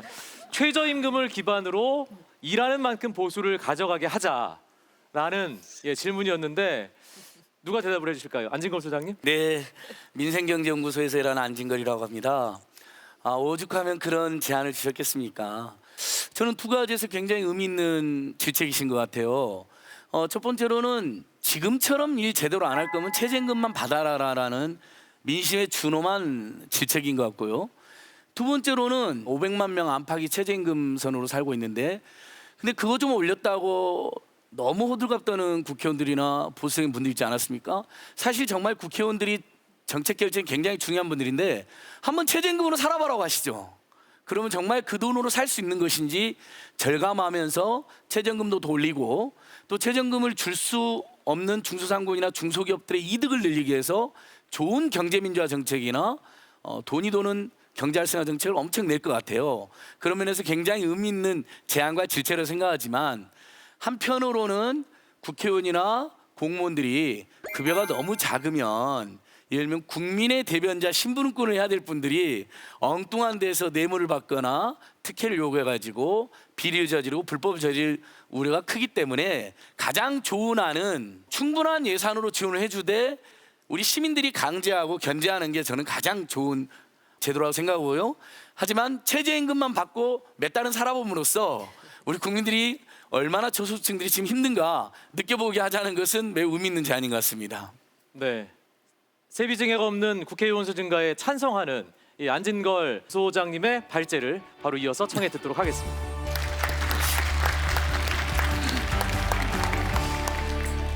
예, 정말 어려운 토론입니다. 하지만 정말 냉정하고 차분하게 생각해 본다면 국민을 위한 신분꾼이 많으면 많을수록 우리에게 더 많은 행복이 올 수 있다는 것은 생각할 수 있습니다. 다만 우리 국민들께서 그동안 제대로 된 신분꾼, 국민을 위한 제대로 된 봉사를 제대로 겪지 못하셨기 때문에 국회의원 숫자를 늘리느니 더 차라리 줄여라 이런 여론까지 비등했다고 생각하고 저희들도 충분히 그것을 이해하고 있습니다. 지금부터 왜 국회의원들이 불신을 받았는지 제가 한번 이야기를 해보겠습니다. 저를 믿고 뽑아주신다면 여러분 4년에 한 번씩 듣게 되는 말이시죠? 선거철만 되면 국회의원 후보들은 서민들이 자주 이용하는 곳을 찾아서 열심히 소통한다 하고 심지어는 이렇게 90도로 엎드려 절까지 하면서 믿음과 지지를 호소하기도 합니다. 하지만 저에게는 꼭 최근에 인기를 끌었던 드라마 대사와도 닮아 있습니다. 전적으로 저를 믿으셔야 합니다. 아시죠 여러분 무엇인지? 저는 많은 국민들이 그걸 보면서 씁쓸하게 생각했다고 생각합니다. 기득권이 또다시 기득권을 탄생시키고 부가 대물림되고 사회 양극화와 민생과 불평등이 타파되지 않고 있구나. 분명히 국민을 위한 신분과 봉사자가 되겠다라고 낮은 자세로 선거에서는 임하더니 당선되고 나면 사실 본인들도 특권층이 되고 또 우리 사회 최상위 특권층들을 대변하는 역할을 하는 것을 많이 봤기 때문입니다. 그렇다면 국회의원의 숫자를 동결하고 심지어는 줄이자고 하는 것이 진짜 대안인가? 저는 이 질문을 던져보고 싶습니다. 국회의 기능과 역할이 줄어들면 누가 가장 좋아할까요? 지금 우리가 살아가는 사회는 고도의 자본주의 사회가 되어가고 있습니다. 재벌 대기업과 기업들의 힘이 갈수록 커지고 있습니다. 또 현대사회가 복잡해지다 보니 행정부는 굉장히 복잡하고 비대해지고 있습니다. 그리고 최근에 사법농단 의혹도 매우 많이 제기되지 않았습니까? 이렇게 행정부는 비대해지고 경제 권력의 힘은 폭주하고 있고 사법부마저도 국민을 배신하고 있는데 그것을 효과적이고 국민의 입장에 서서 감시하고 견제할 국회의원도 별로 없고 국회의 기능 역할도 축소된다면 그걸 누가 가장 좋아하겠습니까? 기존의 국회의원들도 매우 개혁돼야 되고 개선돼야 되고 비판받아 마땅하고 바뀌어야 됩니다. 하지만 300명이라는 국회의원 숫자는 작기 때문에 더 많은 특권이 주어진 면이 있고 또 작은 숫자이기 때문에 사회경제적 기득권층들이 로비하거나 설득해야 될 대상이 작아지는 측면도 있습니다. 제가 오랫동안 시민운동을 하면서 느낀 것이 이겁니다. 국회의 기능이 커지고 그것을 비판하는 국회의원들이 많아지면 많아질수록 그것을 불편해하고 그만큼 불법과 비리는 줄어들고 불공정행위와 갑질은 예전보다는 줄어들고 있습니다. 바로 이러한 정치 역할을 키우자는 것입니다. 그래서 저희는 국회의원 증수를 늘려보자. 다만 국회의원들이 특권층으로 전락하지 않도록 국회의원들의 개개인의 특권을 대폭 줄이시도록 법과 제도를 정비하고 국민들의 참여와 견제를 대폭 늘려나가자. 이렇게 하자는 것입니다. 우리 국민들의 가장 중요한 대한민국 예산안이 무려 올해 470조나 됩니다. 근데 470조만 우리 국회의원들이 감시 견제해야 될까요? 국회가 피감기관으로 삼고 있는 우리 국민들의 생활에 많은 영향을 끼치는 공기업까지 하면 무려 1년에 국회가 1,000조가 가까운 예산과 세금을 감시하고 국민을 위한 예산으로 만들기 위해서 노력을 해야 됩니다. 이걸 300명의 국회의원이 하고 있습니다.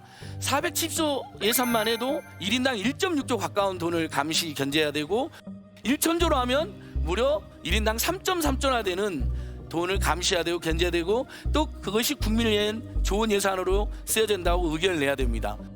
300명의 국회의원으로는 모자라지 않을까 저는 감히 이렇게 생각해 봅니다. 그리고 국회의원들이 예산 감시만 하는 건 아니죠. 한번 국회의원들이 얼마나 많은 일을 하는지 한번 보실까요? 아마 깜짝 놀라실 정도로 많은 일을 하고 있을 겁니다.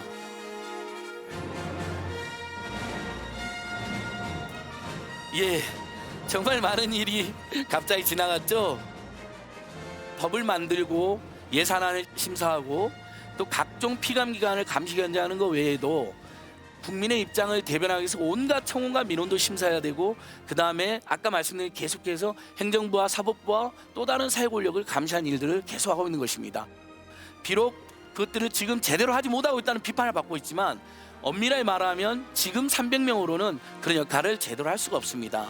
국민들의 참여와 견제를 제대로 받는다는 전제하에 정말 국민을 위해서 더 많은 일을 할 수 있도록 의원수를 늘리는 것, 그래서 국회의원 정수가 필요하다는 이야기를 계속하고 있는 것입니다. 하나만 예를 더 들어볼까요? 전직 대통령 2분이 현재도 수감되어 있는 상황입니다. 만약에 우리 국회에서 또 정치권이 제대로 전직 대통령들의 비리를 또 비대진 행정부가 국정농단이라든지 온갖 뇌물행정범죄를 하지 않도록 더 많은 의원들이 제대로 감시 견제했다면 최근 우리 한국 국민들이 겪었던 비극적인 전직 대통령 2명의 구속과 수감 사태는 막을 수 있었을 것입니다. 국회의원이 많아지고 활동이 제대로 활발해지면 행정부의 잘못과 또 비대한 어떤 권한 행사, 직권남용, 귀신같이 찾아낼 수 있을 것이고 더 중요한 것은 예방할 수 있을 것입니다. 다만 여기서 확실한 전제는 국회의원의 세비를 정할 때 본인들이 셀프로 정하지 못하게 하자. 영국 같은 나라는 국회의원 보수 산정위원회가 있는데요. 저희도 앞으로 국회의원 세비 정할 때 100% 외부에서 깐깐한 시민의 대표들이 들어가서 국회랑 독립돼서 정하게 만들고 심지어 일을 잘못하면 깎게도 만들자. 결국은 비례대표도 늘리고 사경약자를 대변하는 국회의원 정수 늘리기 위해서 우리 국민들께서 너그러이 차분하게 한번 마음을 치유되지 되지 않을까. 그리고 그만큼 우리 국민들이 참여 견제해서 국회의원들이 엉뚱한 국민을 실망시키고 불신시키는 일을 하지 못하도록 해보자. 이런 제안을 오늘 저는 이렇게 다시 한번 간곡하게 호소하고 당부드려 봅니다.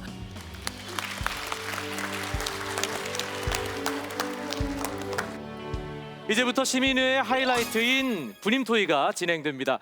분임토의는 시민의원들이 각 조별로 모여서 자신의 생각을 자유롭게 나누는 시간인데요. 어떤 현명한 선택을 하시게 될지 기대하겠습니다. 그럼 지금 시민의원 여러분, 분임토의장으로 이동해 주시기 바랍니다.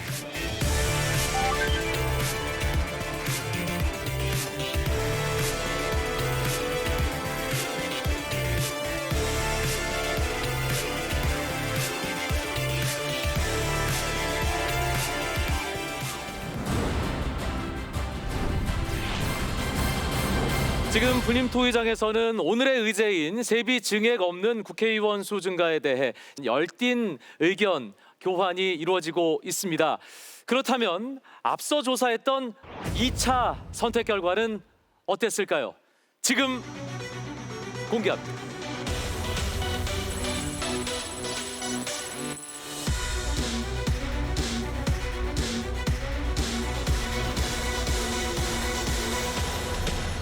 시민의원들이 분임토의장으로 가서 지금 열심히 토론을 하고 있습니다. 분임토의장을 원격으로 연결해서 어떤 이야기들이 오가고 있는지 들어보고 전문가 패널들과 계속 이야기를 나눠보겠습니다.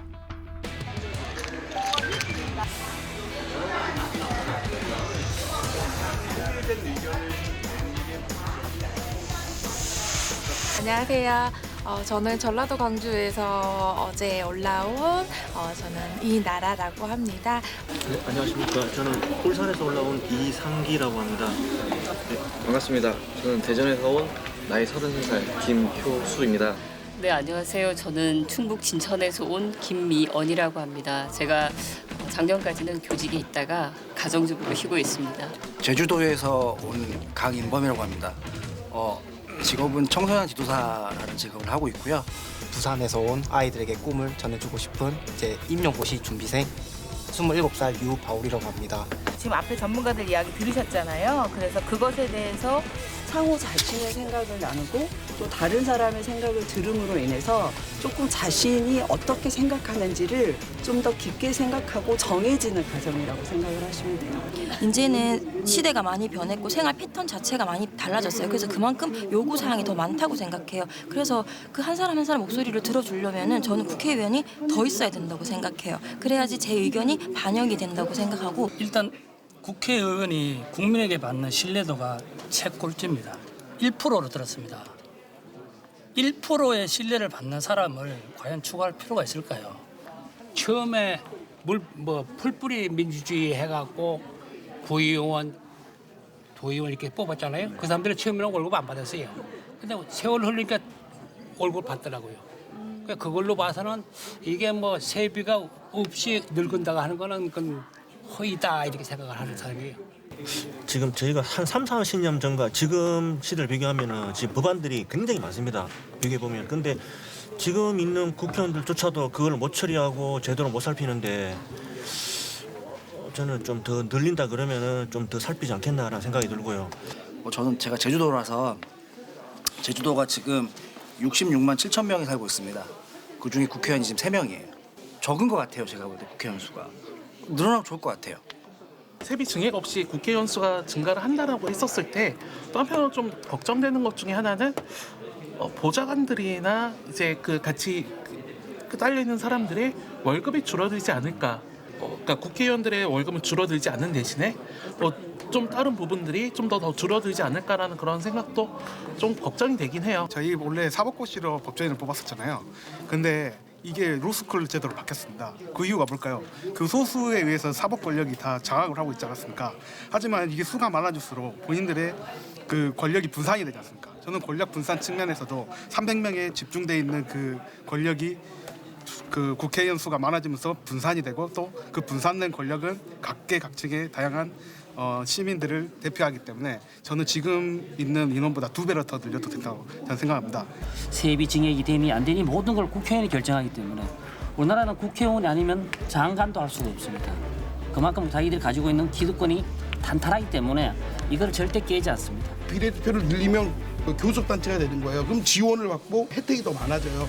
그렇기 때문에 제가 보기엔 군소정당들이 연동형 비례대표를 주장하는 거고 지금 다수 정당들은 반대를 하죠. 왜냐하면 자기네 자리가 줄어드니까 벌써 이런 것 자체가 자기만 생각하는 거예요. 저는 사실 소수에 속한 장애인 단체, 장애인 관련해서 일을 하고 있는데 저희 같은 경우는 정말 소수다 보니까 많이 배척받고 정말 많이 어렵습니다. 국회의원 얼굴 보기 뭐 하늘의 별 따기고 만나자고 해도 만나주지도 않고 사무실이 코앞인데 차가 막힌답니다.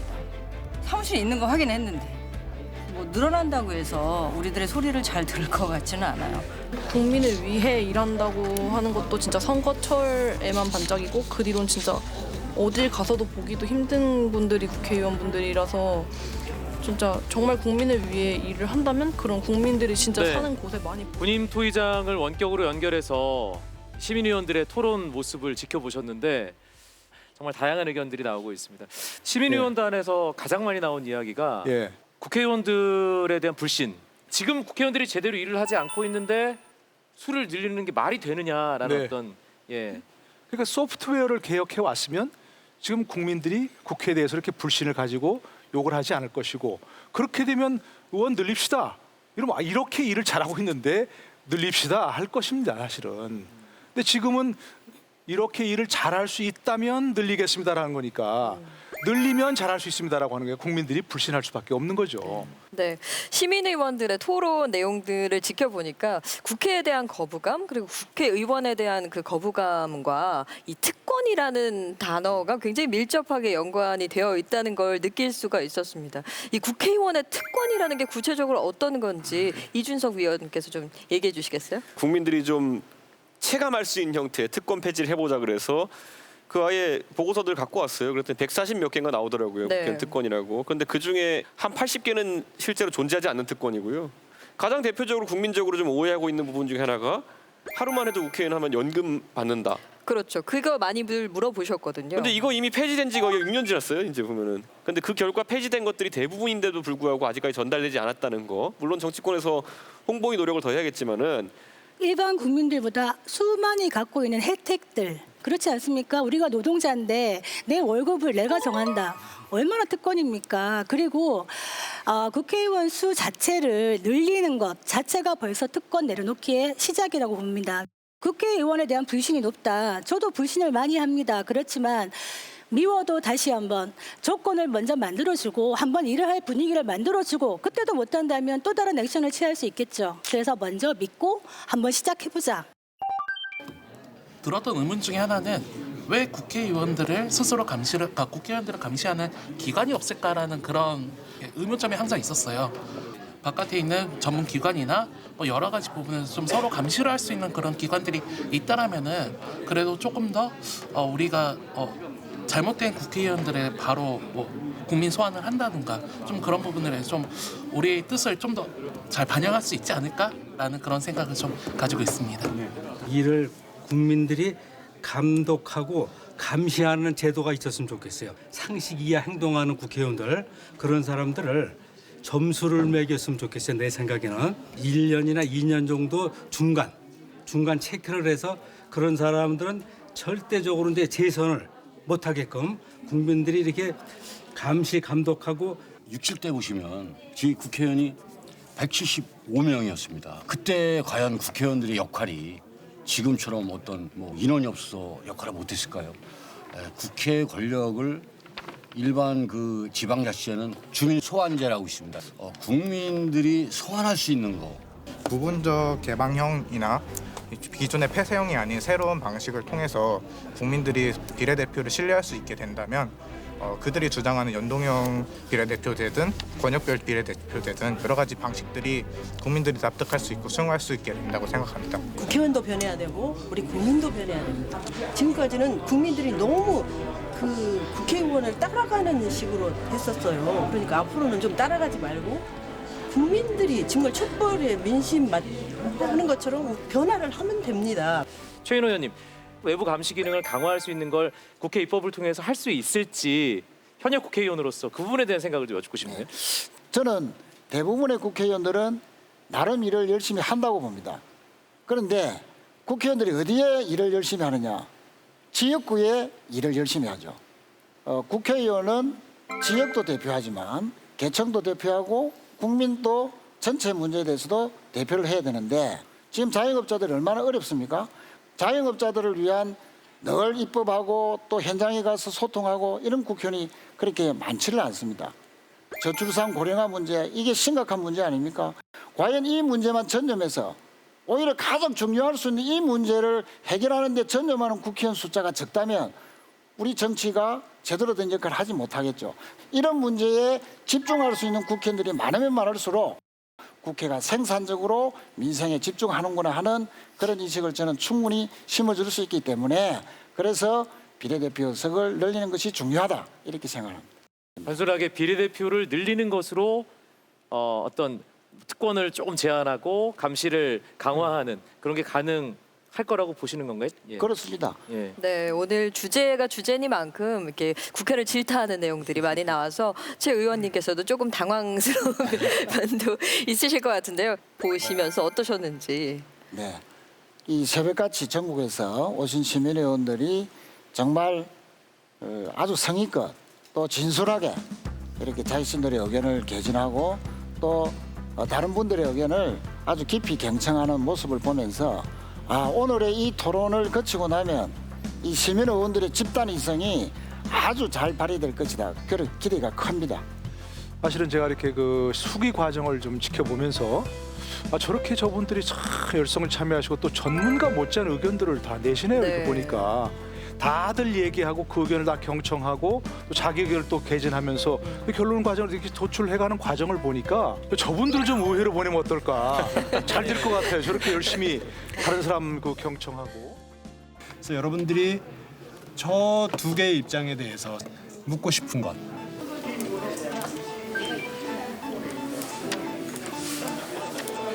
그 30명 과연 국민이 선택할 수 있는지 선발하는 기준이 있는지 또는 국민들의 의사를 들어서 할 방법은 있는지 거기에 대해서 질문을 드리고 싶습니다. 하시더라고요. 네. 근데 저는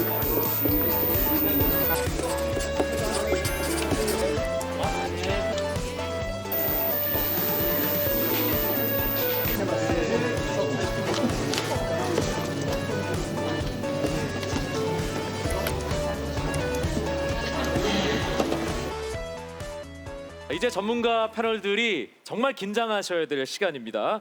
분임 토의를 마친 시민의원들이 토론 내용을 가지고 질문을, 아주 날카로운 질문을 도출했습니다. 차례차례 그 질문을 들어보겠습니다. 15조에서 질문 준비하셨죠? 어디 계십니까? 안녕하세요. 서울에 사는 심현철이라고 합니다.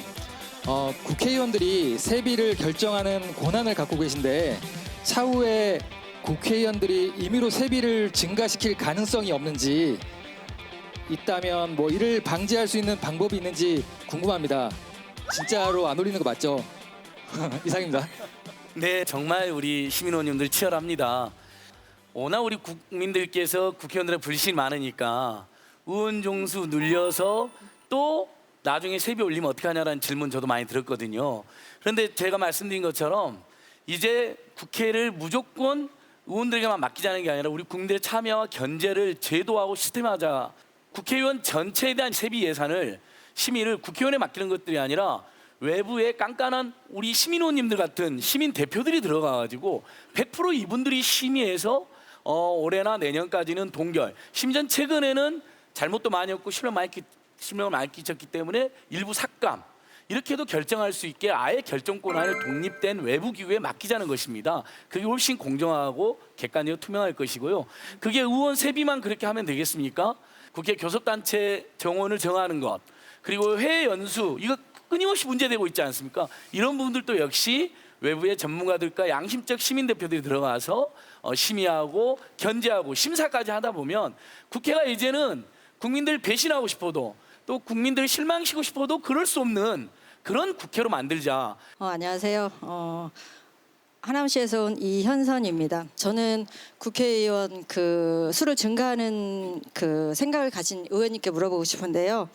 국회의원을 무보수 또는 명예직으로 근무하는 것은 어떻게 생각하시는지, 그리고 그런 나라가 있는지, 그리고 만약에 없다면 우리나라가 최초로 그런 나라가 되면 어떨까요? 라는 걸 질문드리고 싶습니다. 예, 이게 계속 좀 세게 나오시는데요. 최저임금에서 이제 무보수 명예직까지 나왔습니다. 무보수 명예직으로 운영하고 있는 나라는 제가 아는 뭐 어느 정도 규모가 있는 의회가 있는 국가에서는 없는 걸로 알고 있습니다. 그런데 여기 살펴봐야 될 것이, 그렇다면 대한민국에서 이 시도를 해본 적이 없느냐라고 하면요. 과거에 지방의회가 처음 생겼을 때 기초의원, 광역의원을 무보수로 운영했던 적이 있습니다. 그런데 그 당시에 운영됐을 때 폐해를 살펴보면요. 우선 무보수로 한다는 전제하에 그 당시 회의 수당을 줬습니다. 그렇기 때문에 오히려 수당으로 가져가는 금액이 지금의 세비보다도 좀 많았던 그런 지역도 있었습니다. 이렇게 무보수로 운영하다 보니까 그 당시에 공천된 그러면은 기초의원들의 직업군이 어땠느냐를 봤더니만은 뭔가 세비는 아니지만은 그 안에서 그 직위를 바탕으로 이익을 얻을 수 있는 지역 내 직군을 가진 분들, 지역에서 사업체를 경영하시는 분들이라든지, 최근에 이해충돌 얘기가 많이 나왔잖아요. 지금 봐서 보면은 그때 의원들은 거의 다 걸립니다, 동네에서. 그러니까 그렇기 때문에 저는 그것이 무보수로 한다는 것이, 저는 오히려 뭐 듣기에 따라서 직업 정치인이라는 표현을 좀 싫어하실 수도 있겠지만은 반대로 고도로 훈련되고 또 실제로 능력 있는 사람들이 진입하는 것을 막고 지역의 토호들이나 아니면은 돈 안 받아도 다른 이익을 취할 수 있는, 또는 그렇게 생활이 용이 가능한 사람들이 의회에 진입할 가능성이 높아지기 때문에 저는 약간의 위험성이 있다. 이번엔 10조에서 뽑아온 질문을 만나보겠습니다. 충남 논산에서 온 손병윤입니다. 현행 국회의원 수를 유지하면서 국회 개혁을 이루고자 한다면 현재의 특권을 어느 정도 포기할 수 있습니까? 예. 방금 우리 선생님께서 질문하신 국회의원 특권의 본질은 여러 가지가 분석이 되지만, 저는 국회의원들의 기득권 중에서 가장 핵심 중에 하나가 지역구 국회의원 숫자를 줄이지 않으려는 지역구 의원과 또 지역구에 출마하는 후보들의 그런 기득권 의식이 저는 또 본질 중에 하나라고 생각을 합니다. 그러면 제가 아까 우리 민주당의 당론으로 53석의 지역구를 줄일 수 있는 그 말씀을 드렸는데요. 과연 그게 가능하냐? 지역구를 축소할 수 있는 그 방법이 있느냐? 그 질문에 대한 대답은 단 한 석이라도 줄이지 않으려면 못 줄입니다. 그러나 비례성을 강화하고 또 정치 개혁을 위해서 반드시 국회의원의 비례대표 숫자를 늘려야 된다 하는 그런 당위성이 있으면 그 결단의 문제라고 보는 거죠. 네, 아니, 특권 얘기가 나와서 말인데 제 개인적으로 궁금한 게 있습니다. 국회의원들은 비행기 탈 때 1등석 탄다 그런 얘기가 있는데 맞습니까? 뭐 몸이 조금 불편한 분이나 조금 특수한 경우 빼고는요. 저는 한 번도 1등석을 타본 적이 없습니다. 일반석을 탑니다. 예. 대부분의 국회의원들이 그렇습니다. 큰 오해를 갖고 있었네요. 뭐 아주 여러분도 큰 좀 오해죠. 그렇게 생각 안 하셨습니까? 예. 예. 다음 조는 구조입니다. 예, 안녕하세요. 전북 군산에서 온 전혜령입니다. 저 비례대표들 후보들 줄 세우게 하는 그 관행이 큰 문제라고 저는 생각합니다. 그 비례대표 선정의 기준을 공개 투명하게 운영할 수 있는 방법이 무엇인가 좀 듣고 싶습니다. 어떤 분께서 답변해 주실까요? 독일에서는 비례대표뿐만이 아니라 모든 공천 과정의 전 과정을 다 녹음 녹화하게 돼 있습니다. 전 과정을 다 선거관리인에 제출하게 돼 있습니다. 우리도 그렇게 하면 되지 않겠습니까? 그렇죠? 그러니까 뭐 지도부와 또 몇몇 사람이 밀실야합하는 거 없을 수 있고요. 그리고 그런 상향식 공천 이른바 그걸 거치지 않은 후보는 등록을 아예 못하게 돼 있습니다. 제도가 그렇게 하면 되지 않겠습니까? 네. 마지막 14조의 질문을 들어보겠습니다. 네, 안녕하세요. 전라북도 전주에서 온 이지영입니다. 국회의원 정수를 유지한 채 비례대표를 늘리기 위한 방법 중 하나로 소선거구에서 중대선거구로 선거구 제도 변화를 말씀해 주셨는데요. 이런 경우 합쳐진 지역의 주민들의 의견이 자기 의견이 반영이 덜 될 거라는 염려도 있을 거라고 생각이 듭니다. 이런 경우 의견이 있으신지 궁금합니다. 네. 그 내용의 발제를 하셨던 분이 바로 이기우 교수님이시잖아요. 방금 그 주신 질문은 아주 날카롭고 참 그 수준 높은 질문이라고 이렇게 생각합니다. 우리 지역구에 국회의원이 한 명밖에 없다면, 예를 들어서 자유한국당이다, 민주당이다라면 무슨 얘기를 해도 민주당 그 국회의원은 보수적인 이런 의견에 대해서는 반영을 하지 않겠죠. 또 자유한국당 국회의원에서 똑같은 결과가 일어날 겁니다. 그런데 이걸 대선거구제로 가면 여기에 한국당 의원도 있을 수 있고 민주당 의원도 있을 수 있고 또 뭐 정의당이나 여러 정당의 국회의원들이 함께 있을 수 있습니다. 그렇기 때문에 주민의 입장에서는 오히려 이 대선거구제를 실시함으로써 오히려 그 의견을 말할 수 있는 그 선택의 여지가 있는 거죠. 또 국회의원의 입장에서도 본다면 경기도를 예를 들면 포천 주민의 의견도 들어보고 대도시인 수원이나 고양시의 의견도 들어보고 또 뭐 의정부 정도 되는 중간 정도의 의견도 들어보고 이러면 야 이게 일반 국민들이 내가 거주하는 좁은 지역에 뭐 우리 군에서 생각하는 이런 거하고는 좀 다르구나. 그래서 폭넓은 국민들의 의견을 반영할 수 있는 기회가 생기겠죠. 뭐 그런 면에서 대선거구제를 도입하는 것이 오히려 일반 국민들의 편향되지 않은 그런 의견을 국정에 반영할 수 있는 그런 기회가 생길 수도 있는 거죠. 토론을 거치고 난 후에 시민 의원들께서 주신 질문의 수준이 굉장히 높아서 저도 많이 놀랐는데요. 토론하는 과정 쭉 지켜보셨는데 이준석 위원이 어떠셨는지 소감 좀 여쭤볼게요. 예, 사실 저희 연동형 비례대표제 도입하기 위한 당의 노력이 많았지만은 아직 홍보가 덜 되었고 무엇보다도 시민분들이 질문 많았던 것처럼 저희가 답하지 못한 부분 많습니다. 그렇기 때문에 이런 기회가 주어졌다는 것에 정말 감사하고요. 하지만 저희가 꼭 목소리 높여서 이야기하고 싶은 것은 정치에 진입한 데 있어서 지금까지 소선거구제가 막아세웠던 돌려세웠던 수많은 정치 지망생들 중에서 굉장히 훌륭한 분들이 많았다는 것. 저는 이런 훌륭한 정치인들이 앞으로 정치에 진입하는 데 있어서 소지역주의의 장벽에 가로막히지 않도록 하는 것에 있어서 의원수 증대 그리고 연동형 비례대표제가 하나의 답이 될 수 있지 않을까. 네, 최 의원님도 오늘 장시간 함께해 주셨는데 시민 의원들 이렇게 토론하시는 과정 보고 또 어떠셨는지 소감 여쭤볼게요. 네, 분임 토론을 거치면서 여러분들의 이제 질문의 내용이나 폭이나 또 날카로움 이런 것들이 훨씬 더 강해져서 많은 감명을 받았고요. 특히 저는 이제 이 선거제도를 국회에서 논의하고 있는 정치개혁특별위원회의 위원이기 때문에 사실은 여러분들이 오늘 주신 여러 가지의 의견들이 바로 그 민심의 아주 중요한 한 축이다 이렇게 생각을 해서 앞으로 정개특위에서 충분히 반영할 수 있도록 노력해야 되겠다는 다짐을 합니다. 저는 이제 한 가지 더 강조드릴 것은 독일식이라고 하는 그런 제도만 무조건적으로 수용하기보다는 대통령제를 채택하고 있는 우리나라 실정에 맞게끔 그런 측면에서 정당 득표율도 민심의 중요한 요소로 보지만 선거가 끝났을 때 그 당이 잘 됐으면 좋겠다, 일당이 되었으면 좋겠다 라는 바람으로 또 지역구 후보에게 또 향하는 그 표심 그것까지도 다 감안을 해서 민심을 파악하고 그 총체적인 민심을 가지고 의석수를 할당하는 것이 합리적이다, 우리나라 현실에 맞다, 이런 것을 한 번 더 강조드리겠습니다. 사실 토론쇼 시민의회의 취지가 시민의원단의 이 토론 내용과 결과가 정책에 반영될 수 있도록 한다인데요. 오늘 논의 내용이 정개특위로 바로 갈 수 있다는 그런 말씀을 해주셔서 진행자로서 아주 뿌듯하고요. 하나 여쭤보겠습니다. 기습 질문인데요. 의원 정수를 늘리는 거는 전혀 생각을 안 하고 계신가요, 민주당에서는? 사실 저희 당의 의원들 중에서는 찬반이 갈려 있습니다. 그런데 제가 오늘 말씀드린 것은 우리 당이 1월 21일 날 의원총회를 열어서 거의 당론에 가까운 선거제도를 채택을 했거든요.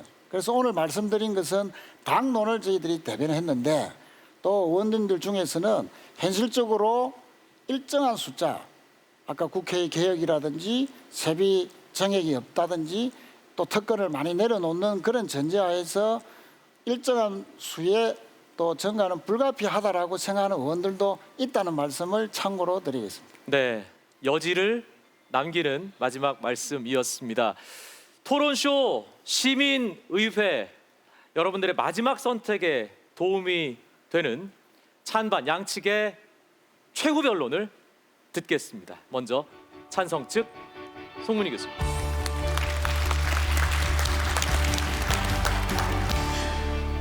네. 전국에서 오신 시민 의원님들 진지하게 분임 토의하시는 거 보면서 정치학자로서 한 국민으로서 굉장히 많은 감동을 받았습니다. 한국의 민주주의가 발전할 수 있는 이유는 국민들의 이런 진지한 숙기, 시민민주주의가 있다 이런 생각이 듭니다. 다시 한번 인어공주 이야기로 마무리하겠습니다. 아까 처음에는 안데르센의 인어공주, 물거품처럼 허망하게 사라져버리는 이야기를 말씀드렸는데요. 이게 너무 슬펐던 디즈니사에서 인어공주를 새로 찍었습니다. 결말은 해피엔딩입니다. 그 마지막 대사는 다음과 같습니다. 너가 정말 간절히 원한다면 가질 수 있어. 그러나 시도하고 또 시도하고 시도해야 돼. 이런 대사가 나옵니다. 우리의 목소리를 찾고 우리의 목소리를 제대로 대변해 줄 수 있는 그런 국회를 만들기 위해서 더 많은 의원들을 보내야 됩니다.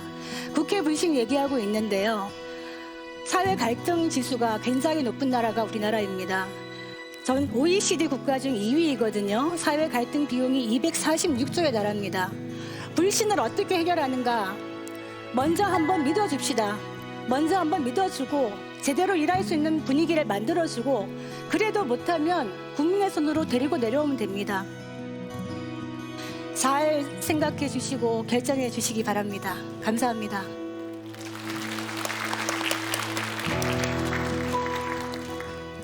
세비 증액 없는 국회의원 수 증가, 이번엔 반대 측의 최후 변론을 듣겠습니다.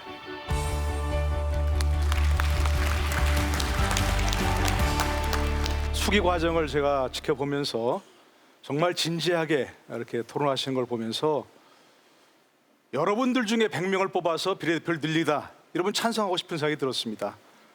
진짜입니다. 서로 다른 의견이 있어 전혀 얼굴 붉히지 않고, 그렇죠? 큰 소리 내지 않고 얼마나 좋습니까? 왜 국회 가면 서로 의견이 다른 걸 틀리다고 생각하면서 서로 싸우냔 말입니다. 그런데 오늘은 저는 저와 다른 의견을 가지신 분을 틀렸다고 생각하지 않습니다. 저분들의 말씀을 들으면서 저도 자칫 찬성하고 싶은 생각이 들었습니다. 아니, 저렇게 좋다면 왜 못하겠는가? 그렇죠? 예. 그래서 혹시 여러분께서 저의 의견과 다른 결론을 내시더라도 슬퍼하지 않겠습니다. 괜찮습니다. 그러나 아까 마음을 바꾸셨다는 분들이 계시는데 조금만 기다리셨다가 마음을 최종 결정하시기 바랍니다. 의원 정수를 늘리면 그렇게 좋은 일이 많다면서요. 그죠? 근데 저는 이걸 제목을 보면서 조금 실망스러웠습니다. 세비 증액 없는 이런 수식어가 붙어 있더라고요. 그렇게 좋은 일이면 그런 얘기 붙일 필요 없죠. 정면으로 얘기해야죠. 그렇죠? 지금 여러분이 반대하시니까 반대력이 많으니까 조금 이번에 살짝 피하기 위해서 세비 증액은 없도록 하겠습니다. 말이 됩니까 그게? 그러면 국회의원 정수를 현재대로 유지하자라는 것은 개혁하지 말자는 얘기가 아닙니다. 그게 꼭 의원 정수를 늘리고 연동형 비례대표를 도입하고 하는 것에 연동돼야 됩니까? 지금 해야죠. 그런 개혁은 비례대표 선정 과정 투명하게 하고 또 국회 출석을 강제하는 여러 가지 방법들하고 왜 지금은 못하느냐 얘기입니다. 지금은. 그리고 그런 개혁을 하고 나서 우리가 이렇게 열심히 일하고 잘하고 있으니까 숫자 좀 늘려도 되겠습니까? 라고 하면 다 오케이 하실 거 아니겠습니까? 그렇죠? 예. 그러니까 저는 그런 것들이 먼저 선결돼야 한다 이런 말씀입니다. 예. 제한 시간이 지났습니다. 다 됐습니까? 예. 예, 마지막으로 좀 마지막 한 가지 20초 말씀드립니다. 드리겠습니다. 17가지가 더 있는데요. 한 가지만 말씀드리겠습니다. 제 말하고 싶은 것은 각 나라마다 다 고유한 문화와 전통의 바탕을 둔 제도가 있다는 얘기입니다. 어느 특정한 제도를 도입해야만 그것이 꼭 좋은 제도가 아니라고 그런 말씀입니다. 아까 말씀하신 것 중에 한국형 좋습니다. 그러니까 저는 반드시 어느 나라에 잘 되고 있는 제도를 도입해야만 우리나라가 좋아질 것이다 라는 것은 아니다 그런 말씀입니다. 네, 감사합니다.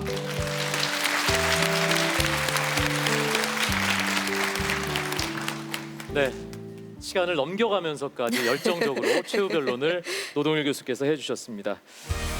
또 우리 전문가분들 박수로 보내드리도록 하겠습니다. 먼저. 예.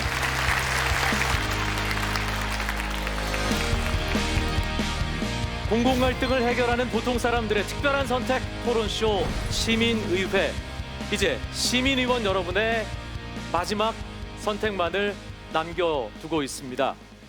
세비 증액 없는 국회의원 수 증가, 여러분은 찬성하십니까? 반대하십니까?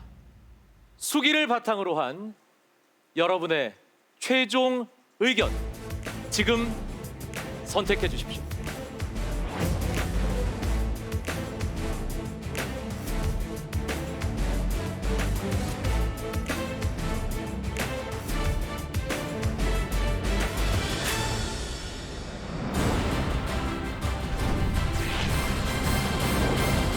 국민을 대표한다는 본래의 역할은 뒷전에 둔 채 정파의 이익을 앞세우고 정쟁만 일삼는다는 생각 때문에 어쩌면 우리는 이 문제에 대해 제대로 귀 기울이지 않고 국회의원 수 증가를 무조건 반대해왔는지도 모르겠습니다. 하지만 오늘 이곳에 모인 시민의원들은 국회의원이 중심이 되는 사회가 아니라 나와 우리가 중심에 서는 세상을 만들기 위해 오랜 시간 미리 공부하고 이곳에 모여서 열심히 상대의 의견을 듣고 토론하며 공론화 과정을 거쳤습니다. 그래서 오늘의 이 선택은 가치가 있습니다. 시민위에서 논의된 시민의원단의 선택은 향후 선거제도 개혁의 기틀이 되도록 저희가 잘 전달하겠습니다. 공사 창립 기획 토론쇼 시민의회. 그럼 지금 시민의원단의 최종 선택 결과를 확인하겠습니다.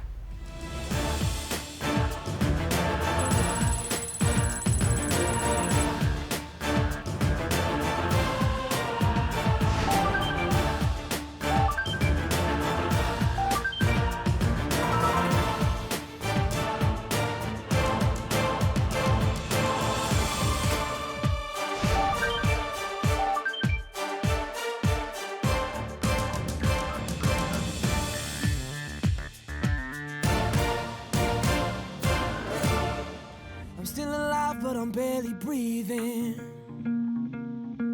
Just praying to a God that I don't believe in. 결국 이러한 문제들을 풀기 위해서는 우리 국민 하나하나가 다 같이 정치에 대해서 고민하고 또 잘 감시해야 되겠다.